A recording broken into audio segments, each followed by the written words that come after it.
Hi, welcome back to my YouTube channel. और इस video में हम यूपीएससी सीएसई 2021 का जो एग्जाम हमारा 10 अक्टूबर को हुआ था, यानी कि कल के दिन जो एग्जाम हुआ था, उसकी कट ऑफ के बारे में बात करेंगे। और कट ऑफ जो है इसकी, क्या हमारी जो 2020 की कट ऑफ है उससे हाई जा सकती है, और एग्जाम कैसा रहा है, एग्जाम टफ रहा है या फिर इजी रहा है। वैसे तो बहुत सारे लोग बोल रहे हैं कि एग्जाम इजी है, but exam I don't think so कि इजी गया है, एग्जाम टफ गया है आपका। और एग्जाम मतलब आप अगर नंबर, आप क्वेश्चंस का पैटर्न देखें ना उठा के, तो ऑब्वियसली एग्जाम टफ गया है। जहां पे आपके करंट अफेयर के क्वेश्चंस पूछे जाते थे, वहीं पे अब आपके स्टैटिक पोर्शन आपको बहुत ज्यादा देखने को मिल रहा है अपने इस एग्जाम में। और स्पोर्ट्स के क्वेश्चंस जो कि बहुत पहले पूछे जाते थे, अब इसमें स्पोर्ट्स के भी क्वेश्चंस पूछे गए हैं कुछ। मतलब मेरे ख्याल से 3 या 4 क्वेश्चंस तो आपके स्पोर्ट्स से रिलेटेड ही है। ओलंपिक से रिलेटेड एक क्वेश्चन भी आया था, और भी हैं क्वेश्चंस उसमें जो आपके मतलब स्पोर्ट्स से रिलेटेड हैं। बाकी जो आपका पॉलिटी है, तो पॉलिटी भी काफी अच्छा पूछा गया है। हिस्ट्री काफी अच्छी पूछी गई है। हिस्ट्री एंशिएंट हो गई, मिडेवल हो गई। जो साउथ के जो नेम होते हैं ना, मतलब इतने टफ टफ जो नाम होते हैं, उनको भी मतलब काफी अच्छे क्वेश्चंस पूछे गए, आप ये बोल सकते हैं। और एक और चीज यहाँ पे नोटिस करने वाली है इस एग्जाम में, अगर आपने क्वेश्चन पेपर उठा के देखा हो, तो एलिमिनेशन मेथड जो है आपका, वो ज्यादा वर्क नहीं कर रहा है। बहुत कंफ्यूजिंग पेपर है। कुछ क्वेश्चंस हैं जो ऐसे हैं जो आपको रिलीफ देंगे आपको एग्जाम में, बट कुछ क्वेश्चंस ऐसे भी हैं जो कंफ्यूजन क्रिएट करेंगे आपके माइंड में, बहुत ज्यादा कंफ्यूजन क्रिएट करेंगे। और साइंस एंड टेक की बात कर लें तो उसमें जो क्वेश्चंस आए हैं वो मोस्टली आपके करंट से आते थे अब तक के, बट अब जो क्वेश्चंस आए हैं वो समहाउ करंट और स्टैटिक आप बोल सकते हैं कि मिक्सअप आपका है। ओके। और कुछ तो ऐसे हैं जिनके नाम ही नहीं आपने सुने, आउट ऑफ द बॉक्स ही जाके क्वेश्चंस पूछ लिए। और ये यूपीएससी हर साल करता है, उसका कुछ नया नहीं है, ये हर साल होता है यूपीएससी के एग्जाम में कि कुछ ना कुछ क्वेश्चंस ऐसे आ जाते हैं जो आपने कभी पढ़े ही ना हो, ऐसे क्वेश्चंस भी पूछ लेते हैं।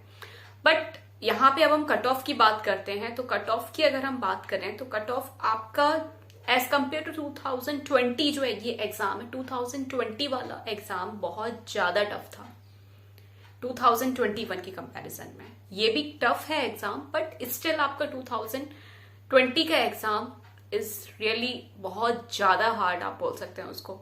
तो उसकी कट ऑफ आपकी 92 पॉइंट समथिंग गई थी। तो इसकी कट ऑफ की अगर हम बात करें, जो हम एक एस्टिमेशन अपन जो लगा सकते हैं इसकी कट ऑफ का, वो आपका 95 to 100 आप लगा सकते हो। 96 97 तक आप इजीली आप इसका एस्टिमेशन लगा सकते हो। ओके। तो अगर आपने मतलब 48 49 क्वेश्चन, अगर 47 49 क्वेश्चन अगर आपने किए हैं, सही हैं, तो आप अपने मतलब मैं बोलूँ कि अगर आपने 45 to 50 के बीच में भी क्वेश्चंस किए हैं ना, तो आप अपने मेंस की तैयारी स्टार्ट कर दीजिए।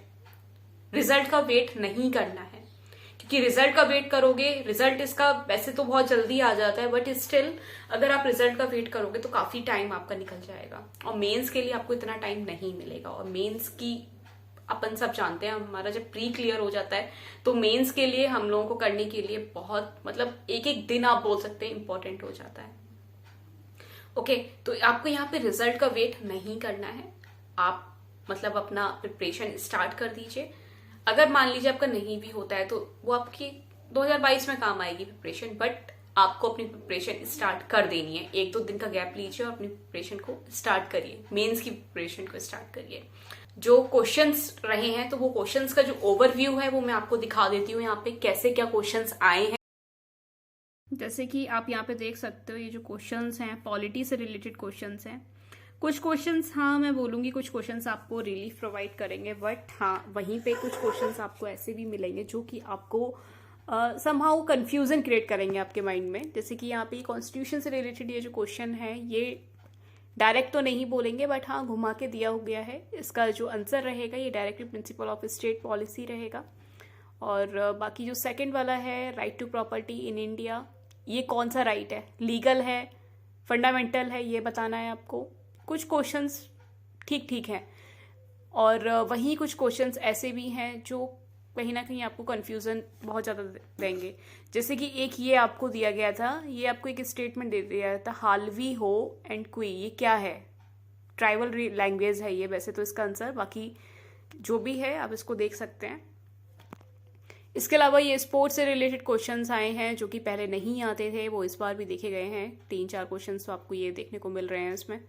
स्पोर्ट्स से रिलेटेड क्वेश्चंस हैं ये।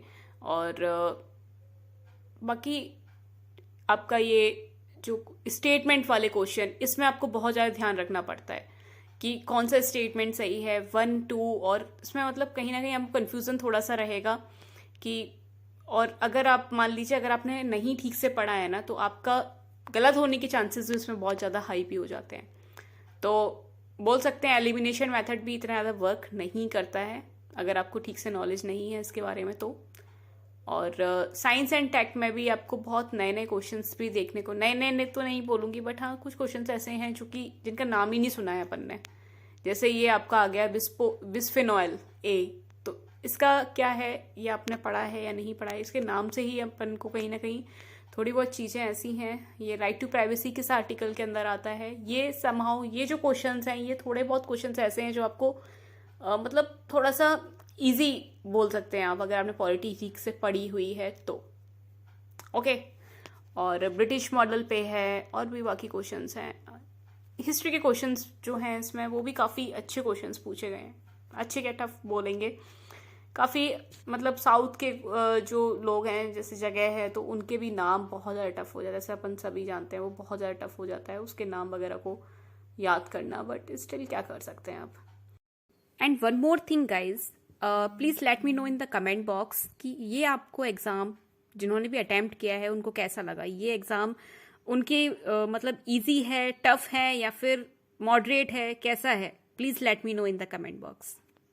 बाकी जो भी क्वेश्चंस है ना, ये हम एक चीज तो नोटिस करने वाली है, ये आपने ईपीएफओ का एग्जाम देखा हो, ईपीएफओ का भी एग्जाम हम लोग उसके लास्ट ईयर के बेसिस पे ही लेके चल रहे थे उस एग्जाम को भी।